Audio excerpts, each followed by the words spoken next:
Om Swastiastu.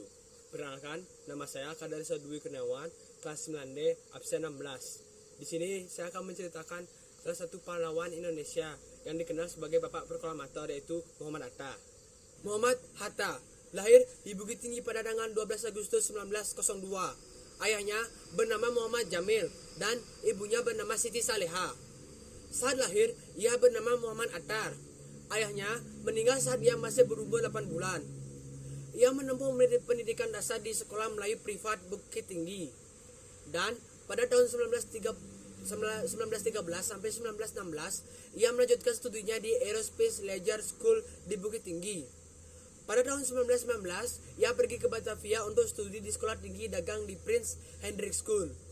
Pada tahun 1921 sampai 1932, Bung Hatta pergi ke Rotterdam, Belanda untuk belajar ilmu perdagangan dan bisnis di Handelshoek School. Keinginan dan semangat berorganisasi Bung Hatta semakin terlihat sewaktu beliau mulai aktif di organisasi sosial Indonesia's Vereniging, yang merupakan perkumpulan pemuda-pemuda Indonesia yang memikirkan dan berusaha memajukan Indonesia.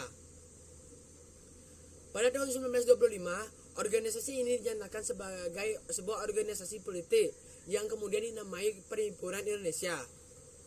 Pada Desember 1926, Hatta dan Semaun dari PKI membuat suatu perjanjian konvensi Semaun-Hatta. Inilah yang dijadikan alasan pemerintah Belanda ingin menangkap Hatta.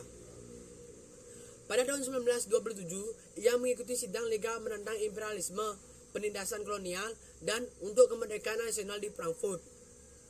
Pada 25 September 1927, Hatta bersama dengan Ali Sastro Amidjojo, Nazir Datuk Pamunja, dan Majid Tujoyo Adiningrat ditangkap oleh penguasa Belanda atas tuduhan mengikuti partai terlarang yang dikait-kaitkan dengan Semaun di Rotterdam selama 3 tahun.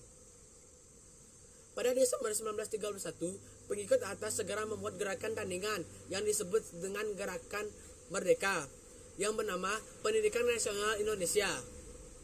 Pada tahun 1932, Hatta dan Syahril tidak bisa ke Belanda karena ditangkap oleh Belanda pada 25 Februari 1934 dan dibuang ke Digul dan selanjutnya Banda Neira. Pada tahun 1942, Hatta dan Syahril dipindahkan ke Sukabumi lalu dibawa kembali ke Jakarta. Saat menanggapi proklamasi pada 22 Juni 1945, BBU PKI membuat panitia kecil yang disebut Panitia 9 yang diketuai oleh Insinyur Soekarno.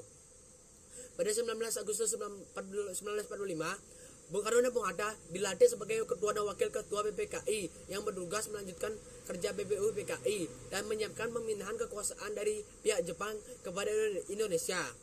Puncaknya, pada 16 Agustus 1945 terjadilah peristiwa Rengas Dengklok, hari di mana Bung Karno dan Bung Hatta diculik dan kemudian dibawa ke sebuah rumah milik pimpinan Beta, yaitu Jiao Qishong, di sebuah kota kecil di Rengas Dengklok, yang dilakukan oleh kalangan pemuda untuk mempercepat tanggal proklamasi kemerdekaan Indonesia. Dan pada akhirnya 17 Agustus 1945, Bung Hatta bersama dengan Soekarno resmi memproklamasikan kemerdekaan Indonesia. Proklamasi. Kami, bangsa Indonesia, dengan ini. Dan keesokan harinya, dia resmi dipilih sebagai Wakil Presiden Republik Indonesia yang pertama yang mendampingi Presiden Soekarno. Pada tanggal 27 November 1956, Bung Hatta memperoleh gelar kehormatan akademis, yaitu Dr. Honoris Causa dalam ilmu hukum dari Universitas Gadjah Mada di Yogyakarta. Pidato pengukuhannya berjudul Lampau dan Datang. Begitu banyak berbagai macam hal kontribusi beliau, baik itu di dalam pemikiran, gagasan, serta kepemimpinan. Tentunya dalam konfigurasi tersebut terdapat beberapa permasalahan yang harus beliau hadapi. Pada akhirnya, Hatta wafat pada tanggal 14 Maret 1980 di Rumah Sakit Cipto Mangunkusumo di Jakarta setelah ia dirawat 11 hari di sana. Sekian dari cerita pahlawan dari saya. Bila ada salah kata, mohon dimaafkan. Sekian, terima kasih. Om Santi Santi Santi Om.